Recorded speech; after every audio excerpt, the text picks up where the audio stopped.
It's an amazing film, Autobiography of a Princess, and I mean you've made so many films in India, just to name them: Householder, Shakespeare Wala, The Guru, which of course they're going to be showing here, um, Bombay Talkie, Your Stab at the Bollywood Film, um, and of course Autobiography of a Princess, followed by Hullabaloo and Heat and Dust. And yet, I think you've said before that if one really wants to appreciate your films made in India, that they should first watch this film. Well, I don't know about first, but I think it's a very compact kind of film, and I think it's one of the deeper ones really that we've made. And but I think you should enjoy yourself first. See some of the others before you see this one. This is after you've been in India for a while, and the other films are either I hadn't been in India at all, like Sword and the Flute. I'd never been to India. That was sort of a dream of what India was or is. So I think this will come later. It's called Autobiography of a Princess, and at the same time, I'm just curious. What you were just saying makes me wonder if we could also call it Autobiography of an Ivory, because in some ways, your own experience, beginning with Sword and the Flute, as you mentioned, not knowing much about the country and its culture, and then immersing yourself in that culture through all the films you made.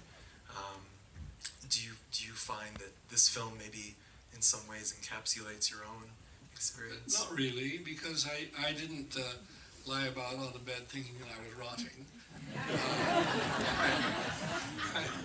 I did a lot of other things and made like Heat and Dust and the very playful movie Hullabaloo over Georgie Bonnie's pictures, and then I kept going back and forth. I wasn't just staying in India all the time, and so. But I think autobiography does tap into those feelings that people have who love India, and you can't get enough of it, and you're simply mad about it, and if you can't go there, you're just waiting to go the next time or stay there and all. And slowly, it does seem to work on you in kinds of ways, as it did on Cyril Saab, and then you wonder why you're there, and you wished you were somewhere else, and you wanted to be somewhere else. And I suppose that happened to me, as it happened to Ruth Jalvala herself. I mean, this film is very much a reflection of Ruth Jalvala's own feelings, so in that way. Yeah, and I think originally Ruth Jalvala's idea for the story was just to have the princess, and I think it was you who insisted that no, you need the James Mason character. Well, no, we made a trip to Jodhpur, Ruth, Ismail, and myself, and we went to Jodhpur. He had already shot all that footage with the Maharajas, and had a lot of footage, and then they had discovered the archive footage in the palace, in the basement of the palace at Jodhpur. And so we just went along, Ruth and I, with Ismail, just to see what they were doing, and they were shooting bits and pieces, and while we were there, we met the Jodhpur family, and various things happened, and so on. And we also met a princess there, who was very like the princess that we see in the film, and she had been. She also had hoped that she would have a larger life, or a life outside India, not a life that was spent in the Purdah quarters of the palace. And we talked to her a lot, and the idea just gradually came to Ruth and me that, well, why don't we tell her story, and what really happened to her, and Ruth said okay, she'd think about that. She thought it was a good idea. She liked the whole thing, and then I thought as we were going along, well, we really needed a strong male character. There had to be a man in this, and probably an older man. And then you have to think of the situation that Ian Forster was in with when he went to be the sort of secretary to Maharaja and in the state of Davis Senior, I think it was, and then the wonderful book that James Ackerley, Ackerley anyway, wrote called Hindu Holiday, and he too had gone to a Maharaja state and lived there, and so all these things were happening, kind of stewing in Ruth's mind and my mind, and then Ruth was writing Heat and Dust, and in Heat and Dust there's also a sort of figure like James Mason, the figure that's called Harry, who's at the court of the Dalab. And so all that together, Ruth's novel and what we had seen and so forth, and those two books made this film come about, I think. Oh, that's very interesting. And It's just a lot. yeah, and I think originally you had Ralph Richardson in mind for the Oh, role. all kinds of people. Yeah, I liked the idea of Ralph Richardson, and then we also sent the screenplay to, I think Lawrence Olivier got it, and they turned it down, but Ismail always said, I want to have James Mason. And Ruth and I said, no, it's impossible, he's a movie star, it'd be all wrong, he's the wrong type. And, but all these other grand English actors turned it down, and Ismail sent the script to James Mason, and immediately he said he wanted to do it. So, and I remember Ruth sent me a telegram, something, I'm so sorry, and this is happening. And, so then we went to London to meet James Mason. He was staying at the Dorchester. We had dinner with him, and he came to the dinner superbly dressed, and he was every inch movie star. And I remember he liked him a lot, and he was amusing, cordial, highly intelligent kind of actor, football actors would be like. And we went home, and I thought, oh, this is going to be terrible now. And then, but we had to go through with it. We couldn't turn around and go back. We had to do it. There was the crew, and everything was ready, and there was Maduro with her diamonds, and we just had to make that movie. So we went to the location for the first day to have a rehearsal, and there he was, and I looked out of the window, and I saw him get out of the window like an old man, and come up the stairs like he was already in the role, and he came up the stairs like an old man, and and then we rehearsed, and I knew how long I had been and how right Ismail had been. And Ismail sometimes did these things with actors. He would cast somebody. I couldn't make up my mind about someone, or we couldn't find someone, and then he'd go off and cast somebody, like Maggie Smith, for instance. And who's going to be upset about that? So, but several times when he took it in his own hands to cast somebody, it was always a great success. Yeah, these I don't know if you want to call them happy accidents, and that's something also I want to come back to, kind of the role of chance, it seems, in your career, but or kismet, as we were saying. But I'm just curious. It seems to me that the title is Autobiography of a Princess, and yet in some ways the film is almost more about Mason's character. In his gaps and silences, he hardly at times says anything in the film. He's listening, and it's his face that says so much. Right. I agree. Yeah, but I was so grateful to have had him and that role that he created. And I wondered how he was able to remember those long speeches. And but actors extraordinary, and they do remember. Yeah, no, I mean it's something. It's almost, I maybe because Mother Joffrey mentions Gone with the Wind at some point, she's talking about one of her servants, right? Oh, he's gone with the wind. But I started thinking, watching this, that she's like Scarlett O'Hara in reverse, because everything is like, oh, fiddle-dee-dee, I'll just think about that tomorrow. Well, I think, and then we had her the real life version of it in the Maharani Jaipur, who likes a little bit of skiing and this kind of thing. So,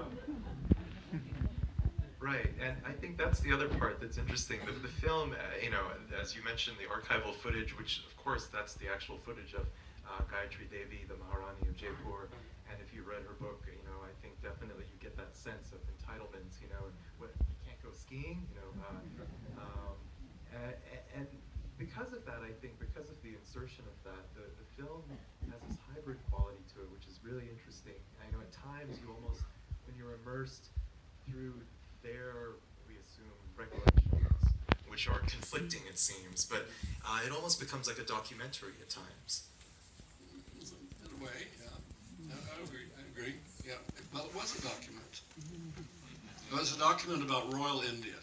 And if you have further interest in Royal India, you go across to San Francisco and go to the Palace of the Legion of Honor. They're having an extraordinary exhibition of jewelry from India and the Maharaja's jewels. And a lot of this kind of footage, as you saw, is also, they screen it there. So if you like large emeralds and diamonds and things, they're made up into fantastic necklaces and crowns, and if just go to the Palace of the Legion of Honor, you can see them. So I think Real ones. Well, ours are real too. I was about to say, speaking of jewels, no, the bodyguards from Gerard's, who's the crown jeweler, they sent the bodyguard, and Mador, they followed her around, and she had to go to the bathroom. They stood outside the door. I'm not kidding. This was Ismail's idea again, to get the jewels, not the bodyguards necessarily. Well, yeah. Well, anyway, they were there. So, speaking of San Francisco, just to circle back to this notion of chance, I believe the story, and it's a fascinating one. I don't know how many people know this, but and as I mentioned, I mean, at least what 7, counting your early documentaries, including The Sword and the Flute, I think almost 10 films about India, made in India in part, and yet almost by chance that you came across this one could say lifelong total chance thing. That's why I said that the two films of The Creation of Woman, which was Ismail's film that he made before I knew him, and then The Sword and the Flute. The first film I made was a film in Venice, and again it was an art film using art of Venice, but also Venice itself, the city of Venice. And I'd made that film. It was called Venice Theme and Variations, and it was a success. And after I made that, as I was making it, I became more and more involved with Venetian painting, and I decided at the end of making that film that what I really wanted was to try and get an etching by Canaletto did a number of etchings of Venice, and I wanted to buy one. And I found out from an art history professor at USC, where I was in the film school, he suggested that I go to an art dealer in San Francisco called Raymond Lewis, who dealt in old master prints and drawings. And I didn't know it, but also in Persian miniatures and Indian miniatures. So I came to San Francisco and went to Raymond Lewis's gallery, which is, I can't remember exactly what street it was, Geary or Polk or one of those. And I went up the stairs, and I went into his gallery, and then he had been showing Indian miniatures to somebody, some customer, and they were all spread out all over tabletops. And I'm just thinking that what if, how fate works, what if Raymond Lewis had put away the miniatures? I had never seen an Indian miniature. I didn't know, I had no idea what they were. What if he had put them away after the customer had seen them and gone off? What if I'd passed the customer on the stairs going down? This kind of thing. But that hadn't happened. And then I saw all these Indian miniatures, many, many, many, lying there. And I thought, well, I've just made this film about Venetian art, and I didn't know much about that. Why don't I make a film about Indian miniatures, which are just so stunning things? I could see they were, and they're not much bigger than that. And that's how that film came about. It's a fascinating story. I keep thinking as I was telling you, what if exactly you hadn't seen those paintings, or they were, I don't know, other types of paintings? But I carried the idea forward, and my father was as generous with that as he had been with the Venice film, and said, okay, and the Venice film had been very much liked, and so I decided to make it. Now, today, the cameraman, Mindy Bagdon, of that film is here in the audience. Put your hand up. Where are you?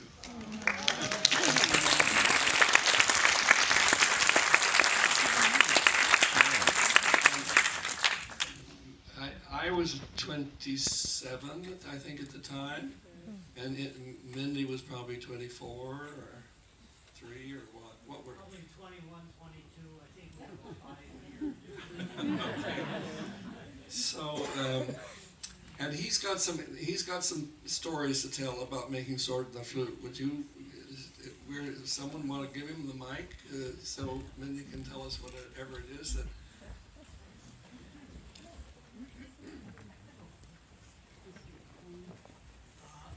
Well, first of all, I want to say that Jim and I made friends when he was on a master's program at USC and I was in a bachelor's program. And one of the pleasures of meeting a new friend is when they put a trust into you. And it was very nice of Jim to realize that I probably would be a good cameraman on the film. So that's how I got involved in the project. And to tell you a little bit about the technique of it, it's very easy to light a flat surface as opposed to lighting a 3D person. But these miniature paintings are small, 5 by 7, 8 by 10 may be the largest. And when you're looking at a head shot in one of these films, you're looking at a postage stamp size figure, 3/4 inches by 1 inch, whatever. And I realized that it would be very difficult to pan and tilt with a normal panning head. And in Hollywood, they have what's called a geared head, and that supports a large camera. And it has 2 wheels on it. One wheel makes the camera down, or tilt up and down, and the other wheel makes it go left to right or right to left. And I found out at that time that I could get a very small geared head, which would facilitate the smoothness. Unfortunately, the sprint we saw had a lot of jerkiness in it. I think it's an old print, but I'm so happy that I got the idea to get this geared head, because to move 2 or 3 inches left to right or 2 or 3 inches up and down, that facilitated the smoothness. You were there, and it's just impossible because of the pollution and all. You can't be there.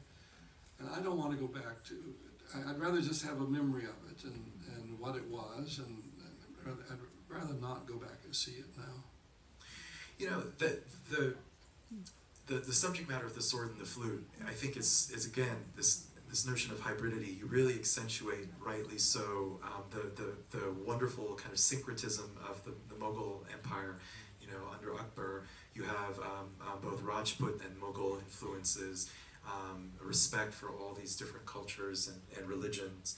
I think the end of the Delhi Way, again, ends on a very hopeful note. Your narration, you talk about that this has been the history of Delhi, and in some ways this is the hope for the future, not only for Delhi, but India. And yet, today we see, I think some of the audience may be all too familiar with what's happening just as everywhere in the world, just as in the United States. It's not as tolerant anymore. Yeah, I guess. Yeah. So I hear. I'm curious if you haven't been back, have you seen, for instance, any of the recent Indian films? I'm thinking, for instance, of Padmavat, the film of Sanjay Leela Bhansali, which is actually set in the time of the Mughals. No, I haven't seen very many new Indian films. I can't. I just haven't seen them. So, and there is an opportunity in New York to see them, because now right. you you can see anything in New York. New Bollywood films come out all the time and are shown on 42nd Street. So you've mentioned Satyajit Ray as an influence on your own filmmaking. Very much so. Absolutely. Other filmmakers, Indian, or you mentioned Renoir with the river also. Well, what other? I don't know. Almost every film you like in some kind of way maybe becomes an influence. It's not that you copy things, but you absorb things, and somehow it appears in some other way later on. You don't even realize it. But I'm very conscious of what I learned from Ray, because I had his whole crew to make The Householder, because he wasn't making a film then.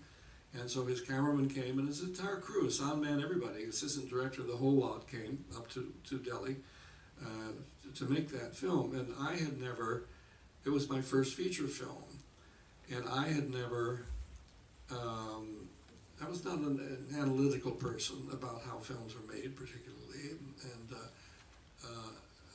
and the way that planned things with the cameraman, Subrata Mitra, and the way I sort of broke the scenes down with his help, and I see that once I learned to do that, it was a way of working that I see it years, decades later in other films, and I look at it, I think now that's a way that's pure to come from Ray, and just the way of, I don't know, a matter of setting things up and thinking about it in a certain kind of way, and it's there, definitely. Oh, it's fascinating. I see that too. I see little elements. I think Robert Long had also asked about that, this particular shot, the birds flying off in the sky. It's not always things like that. It's just the way, somehow, it was just an approach to... Again, I mean, maybe you weren't the first person, obviously. You mentioned Forrester and others, who have gone to India, been drawn by India, been curious. Was it the miniature paintings? Was that your entry point? Or? Well, that was the entry point, because I had never had any particular interest in India. I didn't know much about it. I had seen a wonderful film, though, which was Renoir's The River, which I really loved. And I made that at about, or rather I saw it at about the time that I got interested in doing the Sword and the Flute. And then you also, I think, had a chance to work with Satyajit Ray on The Householder, right? Both The Householder and Shakespeare Walla. Okay. We made The Householder. We shot it in both in Hindi and in English. We shot them both films simultaneously, or both versions simultaneously, and then I edited it in India, in Bombay. But it was a big shapeless thing, kind of. We felt it was not. And so we wanted to show it to Ray. By that time I knew Ray, and I wanted to show it to him, and Ismail did. And we took the film to him in Calcutta, and he looked at it, and he liked it, and he thought it was worth getting involved in. And he said, you let me work on it for 2-3 days. I want you could be present if you want to be, but let me do what I think I have to do. And so we went to his editing room, and he had his editor, Dalal Datta, who edits all his films, and he re-edited The Householder, the English version, because actually he didn't know Hindi, Right. being Bengali. Right. So he re-edited it, and then took over a lot of the music for it. Now that film was supposed to have had music by Ali Akbar Khan. Right. And Ali Akbar Khan seemed to have disappeared. We didn't know where he was, and we couldn't get in touch with him, but no one knew when he was going to come back or where he was or what. And so we had a recording session, and on the very day, I think, the recording session, we heard from Ali Akbar Khan. Oh, what a chance. And in fact, he was in town. And we had our recording session anyway. It was music with Ray's musicians, and it's a very Ray-like kind of music for The Householder. But later on, we also recorded music with Ali Akbar. And then on that film was finished in both versions, and then we made Shakespeare Walla. And I asked Ray if he would compose the music for Shakespeare Walla, and he said he would, and did. Oh, it's fabulous. And I think he also lent you his cameraman, Subrata Mitra. Oh, yeah, Subrata Mitra He made my 4 Indian features, and he also shot Ismail's short film, Mahatma and the Mad Boy. Okay. Wow, I didn't know that. So Yeah. a lot of sharing. Yeah.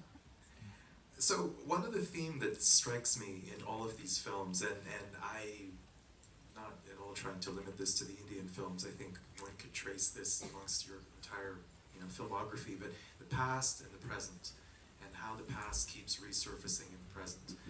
In particular with Autobiography of a Princess, we see this come up. And yet it strikes me, and I think the audience's reactions too, watching the film, that you're skeptical about some of the princess's recollections, and her notion of the past seems a bit dubious, and Mason's reaction shots also. I think there's that great scene at one point where the camera closes in just on Mason's face. Mother is out of the frame, and again, his face, it speaks volumes. Well, that's Bruce speaking volumes, basically, because I went to see all the Maharaja's palaces, and we were guests of a Maharaja, and I wasn't aware of, I wasn't critical yet or anything of that sort. But by that time Ruth had plenty to say and had felt plenty of things, and it was really she who got me to concentrate on the pros and cons. Let's put it that way. Okay. Yeah, that's interesting.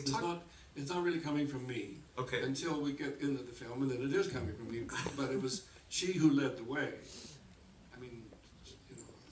She was remarkably insightful about so many things, and had lived in India for so long.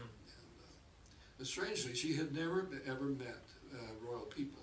It was we who introduced Ruth to the princess. That's why she went to Jodhpur with us. She never had the interest, I think. Right. I think she probably had an idea about them, that they weren't really worth knowing, or she didn't want to know them, that they already seemed to her sinister in some kind of way, or frivolous, or just not the kind of person she'd want to know. And but well, what can I say? She met them at Jodhpur, and they were wonderful people. The Maharaja Jodhpur and his family were just terrific.